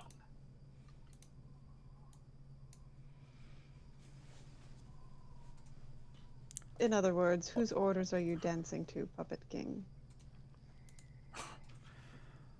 The king is Medar. And I'm not dancing.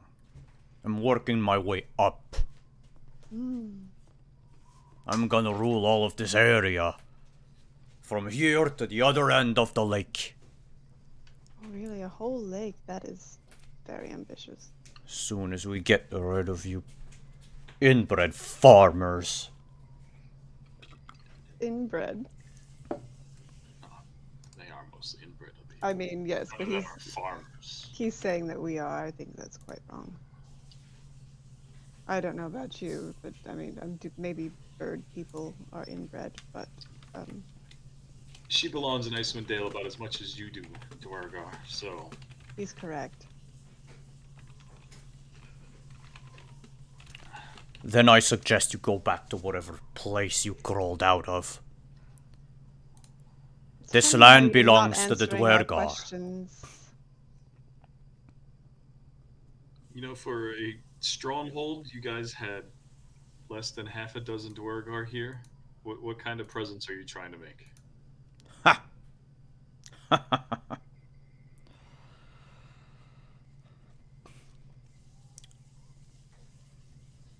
Those plans are for Mada to know. And for you to fall before his blade. See, you keep saying the soul blade thing. I don't... You keep... you know, the bear got drunk, and one of you idiots tried to take something, and now you and your family are trying to kill us, and I didn't want any of this in the first place, and then one of your stupid rocky... You just set foot in something you shouldn't have stepped in. Are Etten and Alize coming up this way, or are they still back there? I think by this point, the scene with Alize and Etten would be playing out in the background, so you would hear them. You would hear Alize saying that she needs to go, and Etten trying to both like calm her down and understand what's going on. Where did you get this Chardlin? We took it From? from everyone in here. In East Haven? Aye, in East Haven and everywhere else in Icewind Dale. We already are everywhere. You just don't see us. Can I... I don't know if it works because it's a little bit meta. Can I make any kind of check to see why people in Icewind Dale would somehow have shards of Chardlin? Yeah. Just pick something, you know I'm gonna roll a 1. Well, just roll straight intelligence. Okay. Or, no, actually investigation. Again? Okay. Yeah, and you're trying to deduce something. I deduce... Actually, I deduce a 21. Well, you deduce that, if anyone knows about Chardlin, so, you know, the moment one person knows, like, you, knew about, like, Nethril and everything, if word gets out that these stones were used by powerful mages and the like, a lot of people finding the shards just out on the tundra will probably try to keep them and sell them to like a traveling mage or what have you. It's like either their tickets out of here or just their tickets for, you know, a better lifestyle for years to come. You don't think anyone is interested in what the Chardlin can do. And in fact, if everyone could hear the voices, either everyone would have gone mad, or everyone would have cursed these stones and never, you know, told everyone never to pick them up. So you get the feeling that, depending on the size of the shards, they're not particularly powerful. But en masse, they are. Yeah, the moment you amass a lot in a very close proximity, say like your hands, it could probably work. I don't know what it is with Icewind Dale and crystal shards, but you'd think they'd learn their lesson the first time. Second time, possibly the third time, but no. Ooh, lessons. I remember something about dwarves, and since I'm holding him by his beard, I'm going to sever the big chunk of his beard that was holding the opal embroidered in it. Oh, that's lovely. You will pay for that, human. What is He's it? a Can't bird grow person. your own? So you steal it from the Dwergar? Well, no, he probably just actually likes to wash. It's, No, then I'm just gonna forcefully shove it down his mouth and try to make him swallow it. Excuse me, can we at least take the opal off? Oh, He tries to like spit out as much of the beard as possible. Meanwhile, he probably hasn't bathed in like a month. That's gross. Etten and Alice. He's tasting like 20 dinners. I am not Yes. waterboarding him. You don't necessarily hear the whole conversation behind you that's happening. But after you've, spoken your piece about either needing to go or needing to stay and carefully plan things out, both of you hear the sound of someone choking behind you. See, I told you. Don't kill him. I will just be saying rather forcefully, he won't die if he swallows, and I'll be using my 19 strength to very forcefully push it farther down Ragnar, his throat. stop! What are you doing? It's called a message. No. We have a lot more important things to worry about. Leave the man alone. And I try to like get in between and separate them. As you walk up to Ragnar, so like it's a few steps away, right? But I will Yeah. ask Ragnar to make an intelligence saving throw. It should be this. You hear a voice in your mind that says, "Remove the beard from my mouth." But like it does nothing. I'll look down at him and I'll just whisper, swallow and it'll go down easier. You can get the opal a few days later. We could have had the opal right now, honestly. Can you make an intimidation check with advantage? Oh, can I forgot how to turn on advantage. Sarkia would turn to Etten and be like, in fairness, the dwarf started it.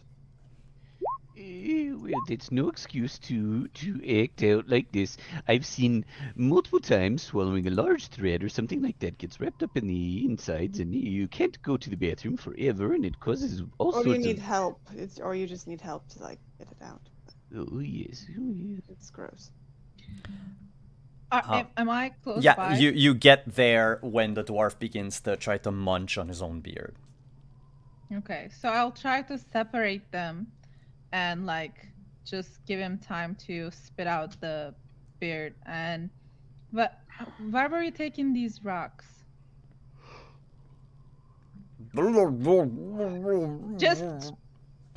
Just spit it out. I have 19 strength. I'm gonna ask for a contested check. Ugh, Ragnar. Ragnar, really? Yeah. Athletics between Alize and Ragnar. No. I'm talking about Alize being like, oh, Ragnar, when she's back there communing with, demon rocks. Demon rock. Yeah, you pull on his arm, but Ragnar, has a Stop it, damn it. the Dwergar manages to like turn his head sideways, and in between mouthfuls will say, all right, I'm gonna talk. Ragnar, let him talk. Please. He can talk once he swallows. It goes down and then he can speak. Speak without the beard. Someone stop him. I'm sorry, I can't quite understand you. Yeah, no, it's Guys, something we about don't it. have time for this. This is important. We Can we didn't just... have time for you to stop and steal more magic rocks either, and yet here we are. I didn't steal anything. I mean, technically, we haven't taken anything yet, right? Elephine That's says, actually true.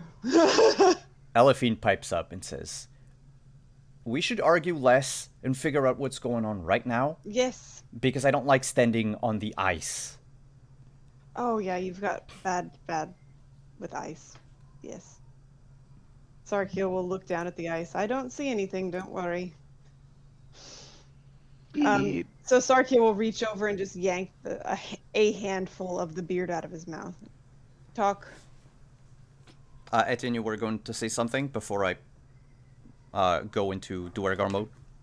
Duergar mode. No, I'm just whimpering in my. He's worried. And Ooh. so she'll take the beard out, tell him to talk, and then All right, Sarkia all will right. stand up and just go next to Etten and just pat him on the shoulder. It's okay. The Chartolins for Mada. We're bringing it to a fortress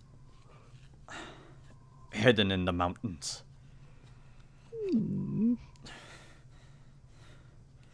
We're using them for our war machines.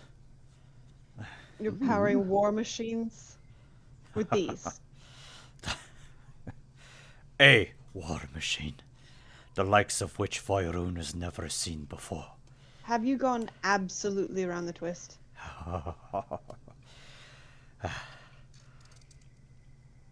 That's a yes. You think that these stones are just wee bits of magic? There is so much potential behind it. Mada found the plans for it. And soon you'll have enough to finish his machine and rid Icewind Dale of the surface dwellers. Well, save for a few allies which will forewarn. What is the name of the place where this fortress is? Let me grab my notes. He's out of breath. Hold on 1 second. Is this Cardinal? I know Cardenivol is No. nothing. It's one of them shite villages right up on the... And he points with his head, like, in back of all... Well, not in back of all of you, but, like, in back of him. Like, towards the other edge of the lake. And he says, like, that Okay. away. Yeah, Ragnar would be like, why would it be Cardinifal? What? Like towards the south? And Cardenivol... Well, you don't know where Cardenivol is, but... Right. Out of game, Cardenivol is north. He's pointing north. Okay. He says, Yeah. we call it Fort Sunblight. And Oh, it's that's going to be original. the seat of the Duergar Empire on the surface. Hey, Etten, Yes. would you like to capture a fortress and name it the Fortress of the Five Fish? Well, it seems like we're getting off track here. We have to stop Oral in. That's They're what kind I'm. of working with her, I think. Wait. Mm-hmm. Or We she's need to using follow them. this through. We need to have him take us there. Or just tell us where it is. Ooh. Actually, There was a very nice bed back there in the ship. And we could just go make a cuddle pile and sleep instead. we're gonna go get some sleep, I promise, Etten. Ooh. She'll turn and look at the dwarf. 2 things. First, when did you all start working with Oral? Or rather, when did she start using you? Never. Mm. We just have a ceasefire agreement. Oh, it's so cute. She makes it easier for us to be on the surface. And if she ever becomes a problem, well, we have what we need to take her out. Ooh, now that does sound interesting. Yes. Is it this war machine you're so proud of? Aye, Yeah. yes. Is it really big? I mean, Forge Wharf big or like?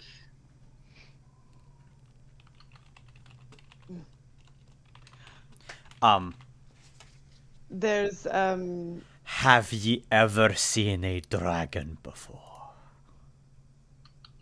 cue Yes. the loud noises from my backpack.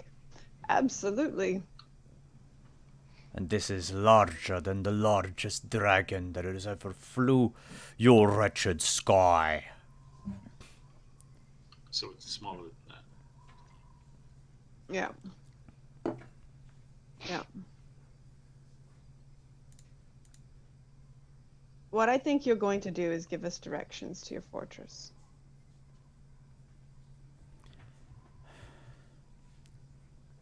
You really have a death wish. Well, no, you see, Too late for that one, really. I wanted to. You say this little opal here. Is this like something your father he would recognize, right? I'm gonna hold up the twisted, nasty, matted beard. It takes like just a moment for his face to recognize what you're about to, what you're insinuating. And he goes, "Nah, my dad wouldn't know. I bought it before I reached the surface." Well, I mean, it's cold enough out. If we took his head, they'd recognize the head, right? I mean, Well, family resemblance. you said you'd leave me go. You leave me go.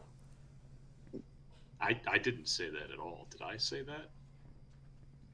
Oh, your friend here said it. Friend? I've known these people less than a 10-day. That's actually true. If we are best friends. Oi, you, the blue man. You won't let them take me dead.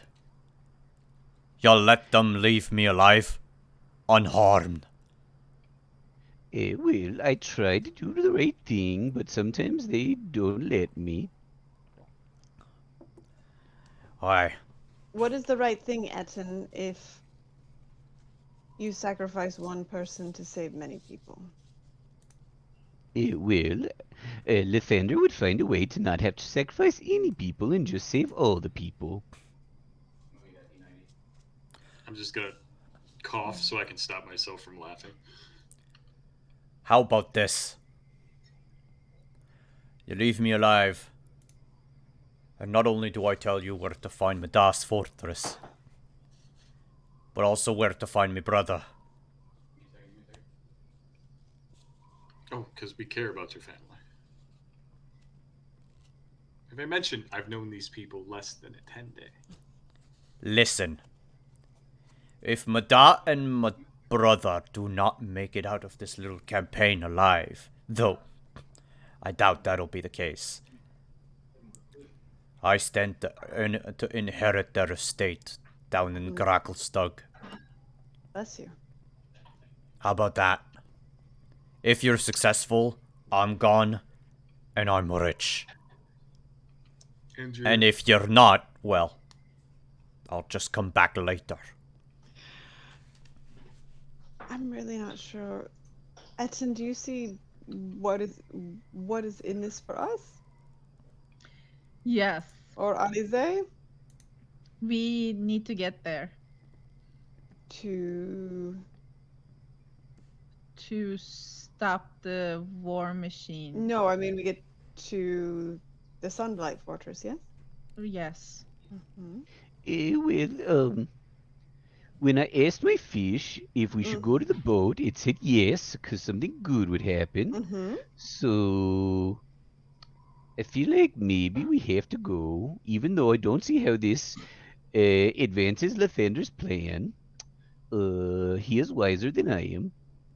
Again, I'm going to start coughing to stop Lathander works in mysterious ways. Maybe his plan is ineffable and you just aren't going to ever be able to comprehend it, but you just know that Lathander has the best intentions for you. Yes, and also my fish said that this was a good thing to do, so that's also important, don't forget. Yes. So as the leader of this group, I will say that yes, we will go to the fortress. Yes. We will destroy the war machine that would kill a lot of people. And Yes. maybe wait, you said you can beat Oro. Is this weapon to beat Oro in the fortress? Dwarf. Oi, it be. Okay, well, it's decided. First we'll go get some soup and a sleep, and then we'll go to the fortress.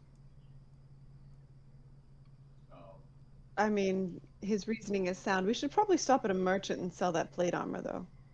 Wait, I want to wear it You can't wear it. He just needs to get the right one feet. day. Well, one day, yes, you can, but He's just gonna wear it like little bits at a time to get used to it. if you It's cut my it in half, workout it's medium plan. honor.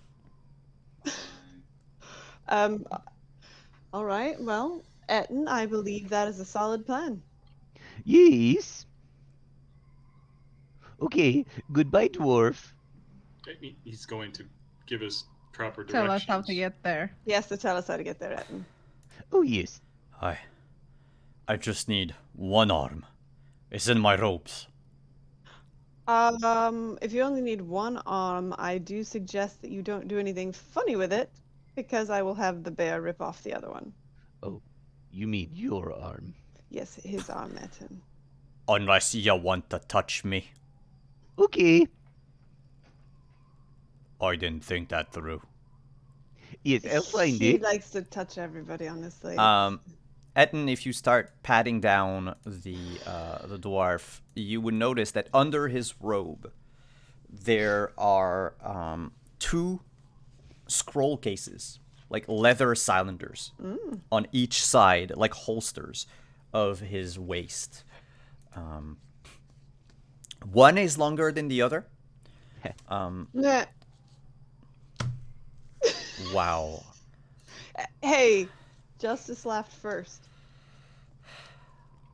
You take them out, and when you check their content, they're basically maps, several maps of Icewind Dale. Many with supposed troop movements. Like you see a lot of like X's in a row and then arrows pointing to a village from like certain directions, and then they're barred and like trying again. It seems that this Dwargard acquired something like 20 maps of the area and tried multiple scenarios. However, two of the maps are completely different.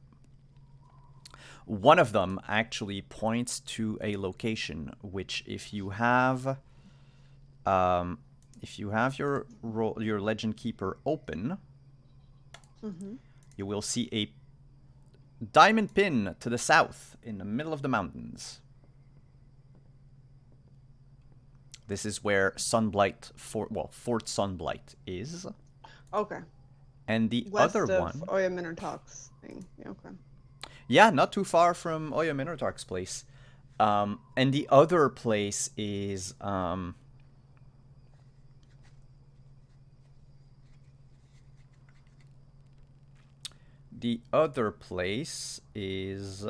right here.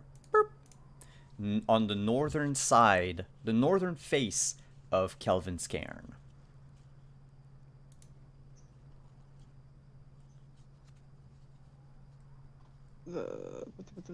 Why can't? Oh, there we go. We were just there. We were just there, Almost there. but we were also almost just there. And she points to the southern fortress. Well, I mean, between Oya Minartok's cave and the fortress itself, there's like quite a number of miles. Yeah, we weren't close. We weren't even close. You were 16 miles out in as the crow flies. Okay. Ooh. Well, would you like to join us for dinner? No, he would not. Oh, well, that's right. He is rude. He No, is I- rude. Leave, probably. I would like to go now. Well, here. I'm gonna take all his maps for sure. Mhm. Yeah, I'm he going to doesn't. take the holster for the scrolls. He doesn't fight you. Not that he can, but like he doesn't kick, he doesn't jerk or anything. So it's easy to just unbuckle his belt, take it. You were very rude. You didn't say hello when I said hello. So I'd like to check his pockets for anything else. I've justified it to myself. And so the long, slippery slope begins. um, This is how you get to my side.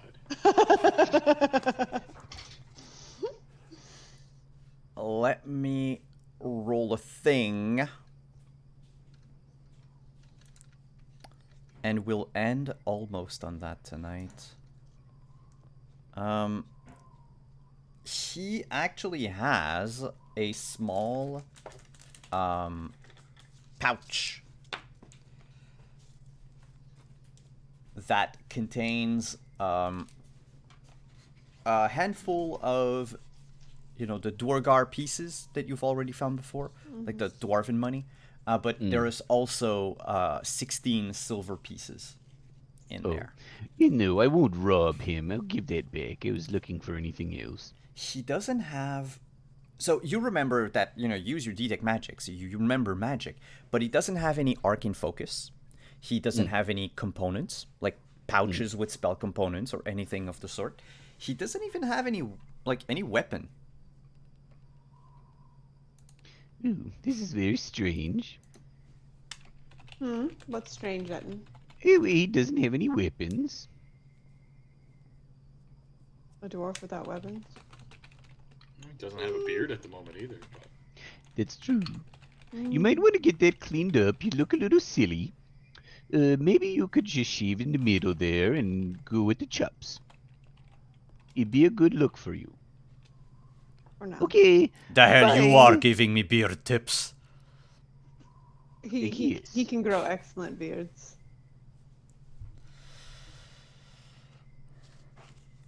Just saying. So, basically, Elephine would drag him like a few feet away and just toss him. And eat him, no. Bouncer style, like holding him by the waist and the collar, and just like throw him sliding off onto the ice. Oh, but I was gonna give him back his beard. Sure. Well, I don't want his. Well, then beard. drop it on the ice. I don't care. And But I think we need to go. I think Etten needs some sleep.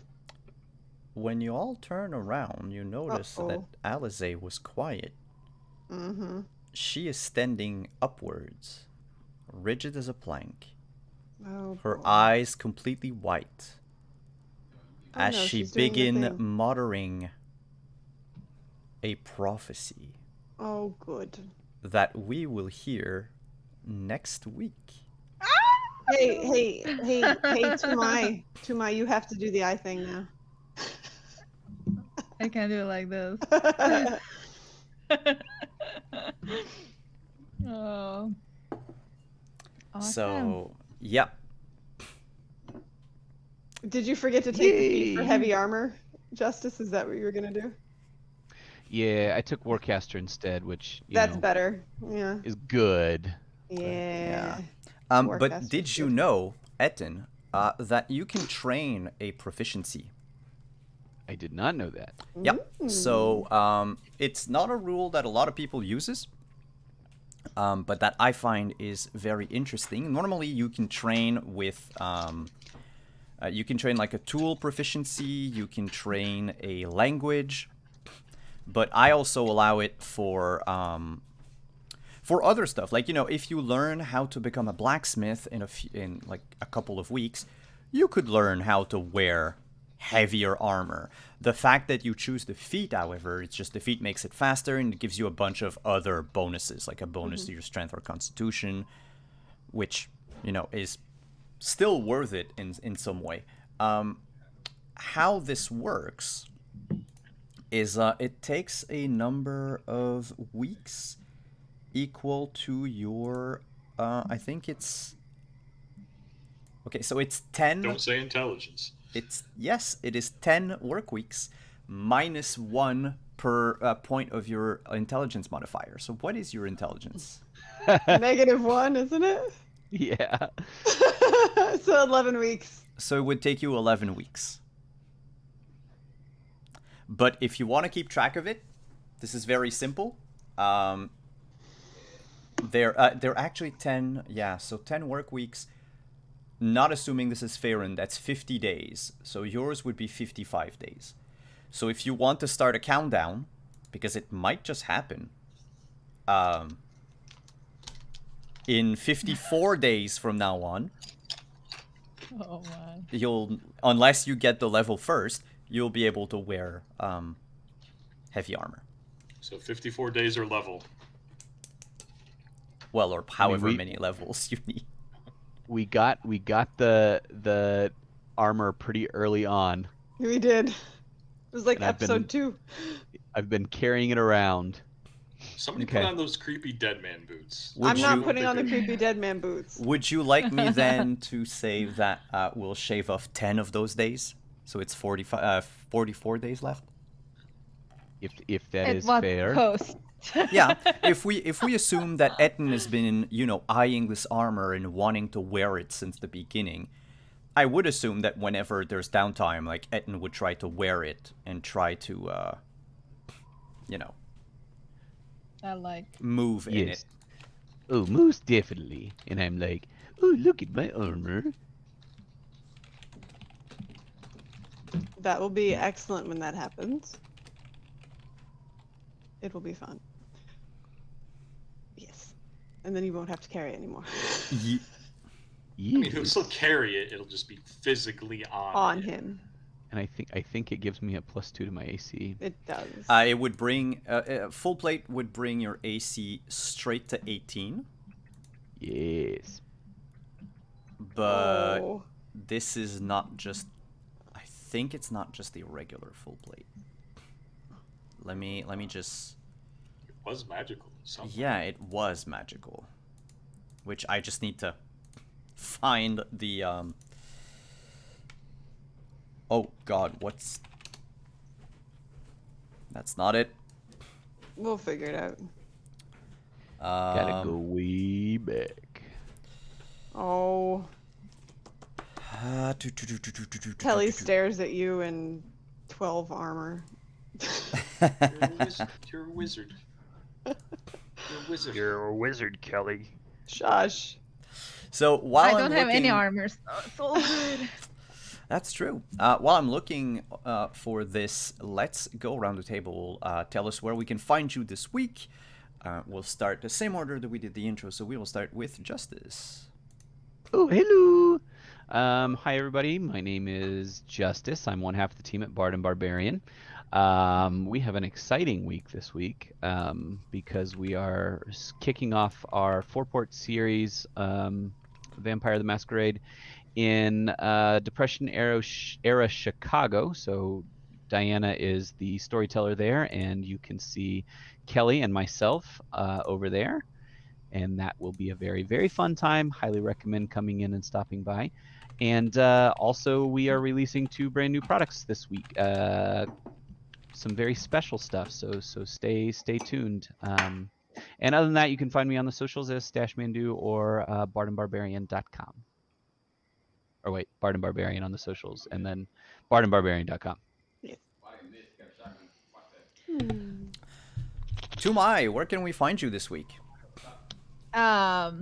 Before that, is it the pink and gold coffee mug yet, Edson? Not yet, not yet. Although I do have the invoice for the new coffee mugs. That's exciting. Yeah, I am Professor XR on social media. So on Twitter, you can find me.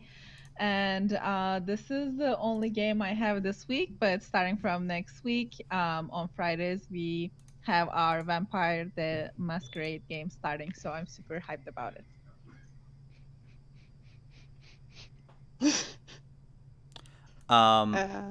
And Justin. Justin, yeah. I'm Justin, aka Ragnar, your resident torturer for the week. You can find me here most Mondays, doing my best to lead this group on the path of properness.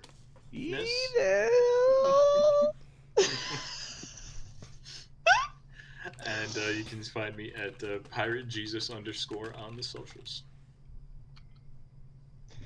Okay. Appropriate name. Yes, just a bit. Yeah. Okay. I'm Kelly, known as the Opera Geek. I am the Opera Geek on almost every social, including here on Twitch, where I'm a variety streamer. I am also going to be in the Vampire the Masquerade game with Justice, whichever direction I have to point on the overlay, starting on Friday. Starting on Friday, and may or may not have a hand in at least one of these new products that Bard and Barbarian is releasing this week. Just saying. But that's it. That and Cyberpunk Red on Thursday at 8 p.m. We will see the aftermath of Gabe James Games telling all the tabloids that he's my boyfriend in Night City. That's great. And I am Simon at Wandering DM. You can find me on Wednesday over on Unmade Gaming with Team NPC for Cyberpunk Phoenix. Then on Thursday, behind the scene, playing all sorts of strange sound effects whenever Kelly fails a check. And on Friday over on this channel for some Cyberpunk Red. And then I'll have news for our Scion show on Saturday. I'll tell you all about it this week. And then on Sunday at 8 p.m. Eastern, we are playing a game of romantic fantasy called Romance of the Blue Rose over on Praxagorathus Mephoria's channel at 8 p.m. Eastern. On that note, let's go and raid my friend Lindy, who is also on the Sunday game. They're playing their Wild Mount campaign. They are at their second session, so you might want to check that out. It is still time to hop on that. We'll get going. Stay safe, everyone, and we'll see you next week. Bye-bye. Bye.